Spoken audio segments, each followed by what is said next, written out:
आज के इस वीडियो में हम लोग समझेंगे कि एटॉमिक बम कैसे काम करता है और न्यूक्लियर पावर प्लांट में जो रिएक्टर होता है वो डिफ़र कैसे है, एटॉमिक बम से डिफ़र कैसे है। हम लोग जानते हैं कि जो एटॉमिक बम होता है या एटम बम होता है, जिसको हिंदी में परमाणु बम बोलते हैं, वो बहुत ही खतरनाक होता है।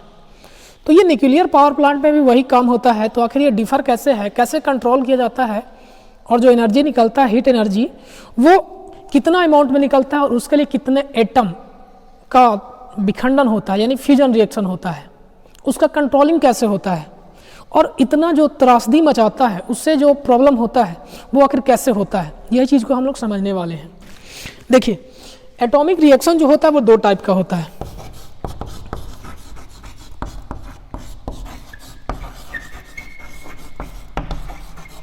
दो टाइप का हमने पिछले वीडियो में भी बताया था। एक फिजन और दूसरा फ्यूजन।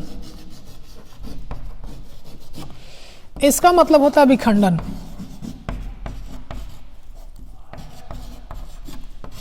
और इसका मतलब होता है संलयन।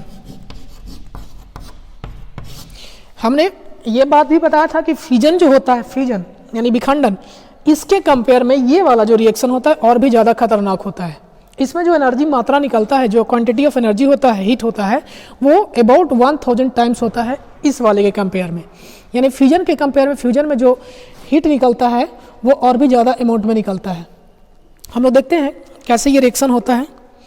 देखिए, विखंडन अभिक्रिया में यानी फ्यूजन रिएक्शन में एटम को तोड़ा जाता है। एटम को तोड़ा जाता है। एटम में क्या क्या होते हैं? तो एटम में होता है न्यूक्लियस और प्लस इलेक्ट्रॉन, और न्यूक्लियस में क्या होते हैं? न्यूक्लियस में होते हैं प्रोटॉन प्लस न्यूट्रॉन। यानी इस एटम को क्या किया जाएगा? तोड़ा जाएगा। अब यही समझना है कि इस रिएक्शन को करवाने के लिए जो एटम होगा वो किस मटेरियल का होगा और कौन कौन से यूज किए जाते हैं जिससे इतना अमाउंट में एनर्जी निकलता है। तो जो मटेरियल यूज किया जाता है यहाँ पे वो रेडियो एक्टिव मटेरियल होते हैं। अब रेडियो एक्टिव मटेरियल क्या होते हैं? तो वैसा मटेरियल जिससे अल्फा, बीटा, गामा ये तीनों रे निकलते हैं, इसी को बोलते हैं रेडियो एक्टिव वेव। यानी वैसे मटेरियल जिससे रेडियो एक्टिव वेव निकलते रहते हैं, उसी को हम लोग क्या बोलते हैं? Radio active material. और उस प्रोसेस को बोलते हैं रेडियो एक्टिविटी। यानी वैसा मटेरियल यहाँ पे यूज किया जाएगा, उस मटेरियल को, एटम को तोड़ा जाएगा जिससे क्या निकले? रेडियो वेव निकले, यानी अल्फा, बीटा, गामा निकलते रहे उस मटेरियल को। और ये निकलता किस में है? तो इसके लिए ढेर सारा हमने एग्जाम्पल लिया है। जनरली जो यूज होता है वो यूरेनियम यूज होता है। कौन सा यूज होता है? यूरेनियम। अब यूरेनियम के भी कई सारे आइसोटॉप्स हैं, समस्थानिक जिसको बोलते हैं। हमने लिख दिया है कितना कितना मात्रा में है, इसलिए डाटा को हमने पहले लिख दिया है ताकि कन्फ्यूजन नहीं हो। डाटा को हम लोग बाद में समझेंगे, पहले ये समझते हैं कि आखिर क्या होता है। यानी यूरेनियम के एटम को तोड़ा जाता है। एटम को तोड़ने के लिए क्या प्रोसेस किया जाता है? तोड़ने के लिए ये दो ऑटोमेटिक है, ये दो तरीके से। या तो ये अनस्टेबल सिचुएशन में हो, अनस्टेबल कहने का मतलब कि अस्थिर हो, अस्थिर कंडीशन में हो तो ऑटोमेटिकली उससे वेव निकलते रहेंगे। लेकिन अगर इसके एटम को तोड़ना हो और लार्ज अमाउंट में हमको एनर्जी प्राप्त करना हो, हीट एनर्जी, तब हमको इसको तोड़ना है। और तोड़ने के लिए जो हम लोग तरीका यूज करते हैं वही वाला तरीका यूज करेंगे। किसी को तोड़ना है, समझ रहे हैं आप लोग बात? यानी किसी को तोड़ना है तो क्या करते हैं? देते हैं लगातार। वही काम यहाँ पे भी किया जाता है। इसके एटम को तोड़ने के लिए एक बम्बार्डिंग करवाया जाता है। बम्बार्डिंग किसका? तोड़ने के लिए क्या करते हैं हम लोग? किसी से कूटते हैं, उसको कुटाई करते हैं। यहाँ पे भी सेम काम करना है। कुटाई करने के लिए हम लोग करते हैं किससे? न्यूट्रॉन से। न्यूट्रॉन का बम्बार्डिंग करवाया जाता है। बम्बार्डिंग सिंपली कहने का मतलब कि न्यूट्रॉन को इस पे, न्यूट्रॉन से इसको कुटवा रहे हैं, समझ दिया जा रहा है, काम भर दिया जा रहा है। यानी देने का प्रोसेस, देखिए, देने के लिए दो तरीका से हो सकता है। एक तो शीशा वाला एग्जांपल हम पिछले वीडियो में बताए थे कि अगर एक शीशा रखा हुआ है, अगर इसको हम लोग एक बड़ा सा पत्थर से इसको पे प्रहार करते हैं तो पूरा का पूरा शीशा तोड़ देगा। लेकिन एक स्पीड से, गोली का स्पीड से अगर किया जाए तो उतना ही दूर में होल करके पार हो जाएगा। सेम काम यहाँ पे भी है। न्यूट्रॉन को अगर ज़्यादा स्पीड से इस पर बम्बार्डिंग करवाया जाए, ज़्यादा स्पीड से, तो ये पार कर जाएगा। लेकिन इसका स्पीड कम कर दिया जाता है। स्पीड कम कर दिया जाए तो ये क्या होते हैं? टूट जाते हैं। तो ये था एटॉमिक विखंडन का प्रोसेस। अब देखिए, उसका दो रिएक्शन हमने लिखा है।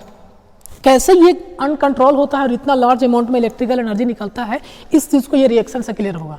अब जरूरी नहीं है कि यही रिएक्शन होगा, विखंडन का प्रोसेस कम से कम यही यूरेनियम का यूज़ करके 10 से 20 तरीके हैं जो इसके तोड़ने के लिए। हमने 2 रिएक्शन लिखा है, थोड़ा सा समझ लेते हैं। देखिए ये है यूरेनियम, यूरेनियम 235 और एक बम्बार्डिंग करवाया जा रहा है। देखिए यहाँ पे ये बम्बार्डिंग करवाया गया है, नहीं ये दोनों अब रिएक्ट करेंगे।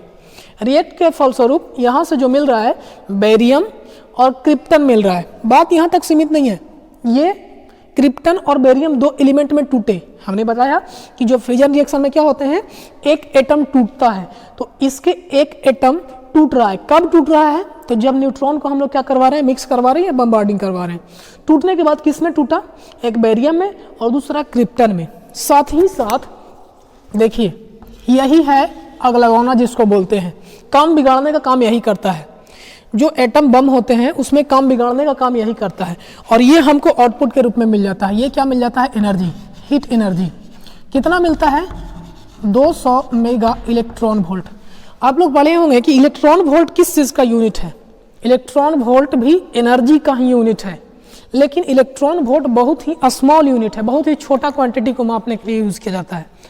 बोलिएगा, अभी तो बोल रहे हैं देखिए लार्ज अमाउंट में इलेक्ट्रिक हीट एनर्जी निकलता है, फिर यहाँ पे लिख दिए हैं कि बहुत ही छोटा क्वांटिटी है। बिल्कुल, यहाँ पे जो ये रिएक्शन दिखाया जा रहा है, ये जो रिएक्शन है वो सिर्फ एक एटम की बात कर रहा है, यानी एक एटम को क्या किया जा रहा है, यहाँ पे तोड़ा जा रहा है। एक एटम में जो एनर्जी निकल रहा है वो कितना निकल रहा है, 200 मेगा इलेक्ट्रॉन वोल्ट के बराबर निकल रहा है। हमने अभी बताया कि इलेक्ट्रॉन वोल्ट जो होता है वो स्मॉल अमाउंट एनर्जी को रिप्रेजेंट करता है। अब यहाँ से ज़्यादा अमाउंट में इलेक्ट्रिकल एनर्जी चेंज करने के लिए न्यूक्लियर पावर प्लांट होता है, लेकिन हीट एनर्जी कैसे ज़्यादा अमाउंट में निकलेगा, इस चीज़ को समझते हैं। थोड़ा सा इसका काम देख लीजिए, जो काम बिगाड़ने वाला है। 3 न्यूट्रॉन निकला। अब मान लीजिए कि 1 kg हम यूरेनियम लेते हैं, 1 kg यूरेनियम। क्या बताइए तो कि 1 kg यूरेनियम में एक ही एटम होंगे, नहीं, जो एटम का संख्या इसलिए हमने लिख दिया 1 kg यूरेनियम में जो नंबर ऑफ एटम होंगे वो 25.64 गुणे 10 के पावर 23 एटम। समझ रहे बात, कितना बड़ा वैल्यू है ये, 10 के पावर 23 है, 10.23 नहीं है, 10 का पावर 23 है, यानी 10 पे 23 जीरो। इतना बड़ा नंबर है एटम का 1 kg यूरेनियम में। तो 1 kg अगर यूरेनियम यहाँ पे रखा जाए तो इतने सारे एटम क्या होंगे, ब्रेक होगा, इतने सारे एटम का फ्यूजन होगा, फ्यूजन रिएक्शन होगा, और यहीं से सारा एटम से जो एनर्जी निकलता है, तब जाकर के जो एनर्जी निकलता है वहाँ से हीट एनर्जी वो लार्ज अमाउंट में होता है। अब थोड़ा सा कुछ लॉजिक समझिए कि क्या हो रहा है। यानी पहले बार फर्स्ट टाइम में हमने 1 न्यूट्रॉन का बम्बार्डिंग करवाया तो 1 एटम को तोड़ा, लेकिन जस्ट ही यहाँ से रिजल्टेंट के रूप में और क्या मिल रहा है, 3 न्यूट्रॉन एक्स्ट्रा मिल रहे हैं हमको। क्या मिल रहा है, 3 न्यूट्रॉन एक्स्ट्रा मिल रहा है। सबसे पहले तो 200 मेगा इलेक्ट्रॉन वोल्ट एनर्जी निकला और साथ ही साथ 3 न्यूट्रॉन और निकल रहे हैं। तो जरा बताइए तो कि जो यहाँ पे 1 kg न्यूट्रॉन यूरेनियम रखा हुआ था उसमें और भी तो एटम थे, ये जो 3 न्यूट्रॉन था यही आग लगाने का काम करेगा, और इसके जो एटम रखे हुए होंगे उस एटम पे क्या करेगा, ये बम्बार्डिंग करवाएगा। अब ये डिफर कैसे करता है न्यूक्लियर पावर प्लांट से। पावर प्लांट में भी रिएक्शन, यानी एटॉमिक रिएक्शन पावर प्लांट में भी यूज होते हैं और एटम बम में भी यूज होते हैं। तो एटम बम में ये वाला को छोड़ दिया जाता है कि जितना तुमको निकलना है निकलो और अपना काम करो, लेकिन न्यूक्लियर पावर प्लांट में रिएक्टर जो होता है उसमें इस चीज़ को रोका जाता है, कंट्रोल किया जाता है। क्या किया जाता है, कंट्रोल किया जाता है। कैसे किया जाता है, इस चीज़ को समझते हैं। देखिए, यानी 3 जो न्यूट्रॉन निकले, ये तीनों अब किसी और यूरेनियम के एटम पे स्ट्राइक करेंगे, 3 को स्ट्राइक करेंगे। 3 पे स्ट्राइक करने के बाद अब वो, चलिए 3 को लिख देते हैं, 3 से अब ये 3 पे स्ट्राइक जाके करेंगे, फिर यहाँ से 3 निकलेंगे और साथ में 200 मेगा इलेक्ट्रॉन वोल्ट निकलेगा, 200 मेगा इलेक्ट्रॉन वोल्ट एनर्जी निकला। तो यहाँ से 200 निकलेगा, यहाँ से 200 निकलेगा और यहाँ से साथ ही साथ और क्या निकलेगा, 3 न्यूट्रॉन फिर निकलेंगे, वो तीनों अगला से करेंगे। तो ये जो रिएक्शन का प्रोसेस होता है वो बहुत ही स्पीड से होता है, कम ही टाइम में बहुत सारे एटम इसके टूट जाते हैं। तो बताइए, तो 200 मेगा इलेक्ट्रॉन वोल्ट मिल करके यही होता है हीट का जो सबसे बड़ा सोर्स होता है, यही होता है। साथ ही साथ यहाँ पे अल्फा बीटा गामा जो निकलते हैं वेव, वो भी यहाँ पे आदमी को या इफेक्ट करने का काम करते हैं। जब एटम बम बनता है तो उसमें दोनों खतरनाक होते हैं, पहला तो जो हीट एनर्जी निकला वो, और दूसरा जो वेव निकलते हैं, रेडियो वेव निकलते हैं, वो दिक्कत करता है। हीट वाला, हीट से भी ज़्यादा कोई दिक्कत नहीं है, हीट कितना दूर, जो उसका वेव बनता है एक सडनली जो हीट अमाउंट निकलता है वो दिक्कत करता है, उसका वेव जो ज़्यादा दूर तक जाता है। और साथ ही साथ जो इसके रेडियो वेव होते हैं, रेडियो वेव मतलब वेव क्या करता है, ह्यूमन को डायरेक्टली, उससे स्किन कैंसर होता है तो वो डायरेक्टली इफेक्ट करता है ह्यूमन को, तो दिक्कत वहाँ पे होता है। एक रिएक्शन ये था। दूसरा रिएक्शन देखिए, यूरेनियम 235 को न्यूट्रॉन के फर्स्ट एक न्यूट्रॉन से बम्बार्डिंग करवाया गया तो किस में टूटा, मोलिब्डेनम में टूटा और टिन में टूटा, और साथ ही साथ यहाँ पे 2 न्यूट्रॉन निकल रहे हैं। कितने न्यूट्रॉन, 2 न्यूट्रॉन। अब ये 2 न्यूट्रॉन किसी दूसरे यूरेनियम के एटम को स्ट्राइक करेगा, फिर वहाँ से एनर्जी निकलेगा, और फिर जो 2 निकलेगा इस तरीके से, फर्स्ट बार में 2, फिर ये 2, फिर ये से 2, और फिर इससे 2, इस तरीके से ये क्या करता है, रिएक्शन करता है। इसमें कैसा हो रहा था, 3 हो रहा था, फिर ये 3 करेगा, ये 3 किया, यहाँ 3 निकला, फिर ये 3 निकालेगा, फिर 3 निकालेगा, और फिर 3, इस तरीके से रिएक्शन ये कंप्लीट होता है। और इसी रिएक्शन को बोलते हैं हम लोग चेन रिएक्शन। कौन सा रिएक्शन, चेन रिएक्शन। अब ये था रिएक्शन जो एटम बम में होता है। ये न्यूक्लियर पावर प्लांट में इसको कैसे कंट्रोल किया जाता है, न्यूक्लियर पावर प्लांट में क्या किया जाता है, इसको कंट्रोल में रखा जाता है ताकि हीट जो निकले यहाँ से वो हमारे अकॉर्डिंग निकले, जितना रिक्वायरमेंट हो उसके अकॉर्डिंग निकले। ये नहीं कि एक ही बार में सारा का सारा हीट निकले और पूरा का पूरा ले दे ताप जाए, तो ऐसा नहीं होना चाहिए। इसके लिए क्या किया जाता है कि जो 3 न्यूट्रॉन निकलते हैं यहाँ से, उसमें से 2 न्यूट्रॉन को क्या कर लिया जाता है, एब्जॉर्ब कर लिया जाता है। क्या कर लिया जाता है, एब्जॉर्ब कर लिया जाता है। और जिस चीज़ से एब्जॉर्ब किया जाता है उसको बोलते हैं हम लोग कंट्रोल रड। क्या बोलते हैं उसको, कंट्रोल रड। अब कंट्रोल रड 2 न्यूट्रॉन को एब्जॉर्ब कर लेगा तो 1 न्यूट्रॉन बचेगा, यानी जो इसका रिएक्शन, तो यहाँ पे भी चेन रिएक्शन ही होता है लेकिन कंट्रोल वे में, इतना स्पीड से नहीं। तो इस रिएक्शन को कंट्रोल रड लगा करके हम लोग कंट्रोल करते हैं रिएक्शन को, और वहाँ से हीट लेते हैं। अब समझिए कि कौन सा फ्यूल यूज होता है और कैसे कैसे कौन सा मटेरियल है जो यूज होते हैं। ये सारा का डाटा इसलिए लिखा है। देखिए, नेचुरल यूरेनियम जो नेचर में पाया जाता है वो यूरेनियम 3 टाइप के होते हैं, यानी उसके 3 आइसोटॉप्स है। आइसोटॉप्स कहने का मतलब समस्थानिक। देखिए, सारा का एटॉमिक नंबर 92 है, एक का 12 लिख दिए, गड़बड़ हो जाएगा। सारा का जो एटॉमिक नंबर है वो कितना है, 92, लेकिन एटॉमिक वेट क्या है, डिफर है, यानी 238, 235 और 234 ये नेचर में पाए जाते हैं। अब कौन कितना मात्रा में पाया जाता है और किसका यूज करते हैं, इस चीज को भी जरा देख लीजिए। यहाँ नेचर में जो पाया जाता है वो 99.23% जो यूरेनियम है वो कौन सा है, 238 है, लेकिन हम लोग इसका यूज नहीं करते हैं, ये फिजनेबल नहीं है। जैसे ऐसे समझिए कि कोई चीज़ यहाँ पे है, मान लीजिए कि ये चौक है, ये सारा का सारा हम लोग यूज ही कर लेंगे। है इसका मतलब ये नहीं तो कि ये बढ़िया है, मेरे लिखने लायक है, नहीं है, यानी यूरेनियम तो है लेकिन फिजनेबल नहीं है, यानी इसका हम लोग यूज नहीं कर सकते हैं। हम लोग यूज किसका करेंगे, इसका, और है कितना मात्रा में, कम ही मात्रा में अवेलेबल है, यानी 0.72% अप्रॉक्स।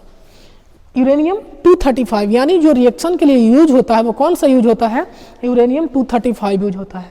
और लास्ट है यूरेनियम 234, ये बहुत ही कम मात्रा में, ना के बराबर में पाया जाता है, तो इसका भी यूज हम लोग नहीं करते हैं। लेकिन ऐसा नहीं है कि इसका हम लोग फ्यूजन के लिए या रिएक्शन के लिए यूज नहीं करते हैं, तो इसका यूज ही नहीं करते हैं। थोड़ा सा नीचे आइए, जो फ्यूजन के लिए यूज करते हैं वो कौन कौन सा होता है, यूरेनियम 235, यूरेनियम 233, ध्यान से सुनिएगा। था यूरेनियम का कौन सा टाइप, यूरेनियम का कौन सा टाइप था, यूरेनियम 238 नेचर में मिलता है, 235 मिलता है और 234 मिलता है। चलो यहाँ पे देखिए तो क्या लिखा हुआ है, यूरेनियम 233। अब 33 कहाँ से आ गया, था तो 3 टाइप का, 33 कहाँ से आ गया। यूरेनियम 235 फिजनेबल मटेरियल है, यानी उसको हम लोग रिएक्शन करवा सकते हैं। यूरेनियम 233 भी क्या है, फिजनेबल मटेरियल है, लेकिन क्या यहाँ नेचर में था, ये नहीं था, यानी इनरिच कंडीशन में था, हमारे पहुँच के बाहर था। इसी को बोलते हैं हम लोग कौन सा यूरेनियम, इनरिच यूरेनियम। यानी इनरिच यूरेनियम को हम लोग बनाते हैं, कैसे बनाते हैं, तो कोई रिएक्शन करवा करके, अल्फा निकलता है, बीटा निकलता है, गामा निकलता है, तो इलेक्ट्रॉन प्रोटॉन का संख्या में चेंज होता है, इसका कितना वैल्यू होता है हम लोग बाद में देखेंगे। यानी हम लोग इसको बनाते हैं, एक्चुअल में ये नेचर में था नहीं, लेकिन हम लोग रिएक्शन करवा करके इसको क्या करते हैं, बनाते हैं। नेक्स्ट है प्लूटोनियम 239, ये वाला भी जो मटेरियल है वो फिजनेबल है, यानी इसका भी हम लोग क्या करवा सकते हैं, रिएक्शन करवा सकते हैं और हीट लार्ज अमाउंट में ले सकते हैं। उसके बाद आता है फर्टाइल मटेरियल। ये क्या होता है फर्टाइल मटेरियल, थोड़ा सा समझिए। हमने अभी अभी बताया कि जो यूरेनियम ज़्यादा अमाउंट में है उसका हम लोग यूज नहीं करते हैं। क्या करते हैं, यूज नहीं करते हैं। जो हमारा यूज के लायक है वो तो कम ही अमाउंट में है, तो हम ऐसा कर सकते हैं कि जिसका यूज नहीं करते हैं उससे हम लोग फिजनेबल बना सकते हैं। फर्टाइल करने का मतलब क्या होगा, जिससे हम लोग उपजा सकते हैं, यानी यूरेनियम 238 से 238 से हम लोग 235 बना लेते हैं, रिएक्शन के थ्रू क्या करके बना लेते हैं, और फिर इसका हम लोग क्या करते हैं, फ्यूजन रिएक्शन करवाते हैं। समझ रहे बात को, यानी यूरेनियम 238 का डायरेक्टली यूज नहीं करते हैं, इनडायरेक्टली यूज करते हैं। यानी पहले यूरेनियम 238 का हम लोग किस में चेंज करते हैं, यूरेनियम 235 में चेंज करते हैं, और फिर इसका हम लोग फ्यूजन रिएक्शन करवाते हैं। तो इस प्रोसेस को हम लोग बोलते हैं ब्रीडिंग प्रोसेस बोलते हैं। जैसे मुर्गी पालन का ब्रीडिंग बोलते हैं ना, छोटा से बड़ा करना, सिमिलरली उसी प्रकार से यहाँ पे भी पहले ये काम के लिए नहीं था, लेकिन हम लोग इसको कौन सा प्रोसेस में बना रहे हैं, काम के लायक बना रहे हैं, तब इसको कौन सा प्रोसेस बोलेंगे, ब्रीडिंग बोलेंगे। तो बताइए, तो ये फर्टाइल मटेरियल हुआ कि नहीं, एक्चुअल में यूज नहीं हो रहा था, लेकिन इसका यूज करके हम लोग अपने यूज के लिए ला रहे हैं। यानी यूरेनियम 238 से हम लोग क्या बनाएंगे, यूरेनियम 235 बनाएंगे। दूसरा है थोरियम 232, इसका भी यूज हम लोग नहीं करते हैं, इसका भी यूज हम लोग, ये फिजनेबल मटेरियल नहीं है, लेकिन इसका यूज हम लोग करते हैं इस चीज़ को बनाने के लिए। क्या करने के लिए, बनाने के लिए। और भारत में थोरियम का जो मात्रा है बहुत ही ज़्यादा अमाउंट में भारत में पाया जाता है। ये सारे के सारे भारत में बहुत ही कम मात्राएं पाए जाते हैं, लेकिन ये वाला भारत में बहुत ही ज़्यादा मात्रा में पाया जाता है। ज़रा समझिए, तो हम लोग इस चीज़ को डायरेक्टली यूज नहीं कर सकते हैं, यानी सबसे पहले इसको कौन सा यूज करेंगे, ब्रीडिंग प्रोसेस यूज करेंगे। सबसे पहले ब्रीडिंग करेंगे और फिर हम लोग उसका एटॉमिक रिएक्शन करवाएंगे। तो बताइए तो कि इस चीज़ का ऐसा कोई रिएक्टर हो जो इसका यूज करके एटॉमिक रिएक्शन करवाए, यानी पहले ये वाला को इसमें चेंज करे और फिर वहाँ पे रिएक्शन करवाए। इसीलिए भारत के लिए जो ब्रीडर रिएक्टर होता है, ब्रीडर रिएक्टर, वो यूजेबल है, ज़्यादा फायदेमंद है। क्यों? क्योंकि भारत में डायरेक्टली एटॉमिक रिएक्शन करने वाला जो सोर्स है वही नहीं अवेलेबल है, लेकिन जो ब्रीडिंग प्रोसेस करके फिर उसका एटॉमिक रिएक्शन करवाता है, वो वाला रिएक्टर को हम लोग ब्रीडर रिएक्टर बोलते हैं। तो ये वाला रिएक्टर भारत के लिए फायदेमंद होगा कि नहीं होगा? क्यों? क्योंकि भारत में थोरियम का मात्रा बहुत ज़्यादा अमाउंट में है।